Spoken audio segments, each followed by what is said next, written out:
লোভনীয় একটা খাবার, তাই না? সিদ্ধ করে নিব প্রেসার কুকারে। ভাগাত না দিলে ভালো লাগে? কালারটা কেমন আসছে দেখুন তো। আজকে অনেক দিন পরে চলে আসলাম গরুর বট রান্না করতে। আর গরুর বটটা সবাই খেতে খুব পছন্দ করে। আগে থেকে আমি গরুর বটটা পরিষ্কার করে রেখে দিয়েছিলাম, আর এখন রান্না করার পালা। যত কিছু করেন কেন জানি না, সবাই গরুর বটটা খুব পছন্দ করে খেতে। সেই সাথে যদি গরম গরম আটার রুটি হয় তাহলে কেমন হয়? তাহলে তো চলেই। আর এই যে ধুয়ে টুয়ে চলে আসলাম বটটা বসানোর জন্য। আর আমি এখানে যতটুকু মশলা লাগবে তার থেকে অল্প পরিমাণ কিছু মশলা দিব, কারণ বটটা আমি ভালো করে অল্প পরিমাণ মশলা দিয়ে হাতে মেখে সিদ্ধ করে নিব। তার জন্য আমি অল্প পরিমাণ মশলা দিব। আর বট এখনকার যে সময়, এই সময় কিন্তু সবাই, একদম আগে ভাবতাম যে আমরা পছন্দ করি, হয়তো অন্য কেউ পছন্দ করে না, কিন্তু এখন আমার কাছে মনে হচ্ছে একটা প্রতিটা ঘরে ঘরে সবাই খুব পছন্দ করে বট খেতে।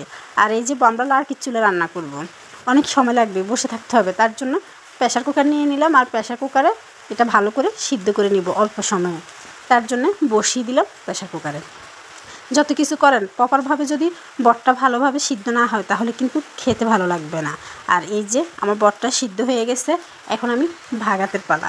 ভাগাত যদি না দিই তাহলে ভালো লাগবে? আর যে কোনো তরকারি বলেন বা মাংস বলেন, ভাগাত দিলে কিন্তু খেতে খুবই ভালো লাগে। কার কাছে কেমন লাগে জানি না, আমাদের কাছে খুবই ভালো লাগে। আর আমরা সবসময় চেষ্টা করি ভাগাত দেওয়ার জন্য বটের মধ্যে।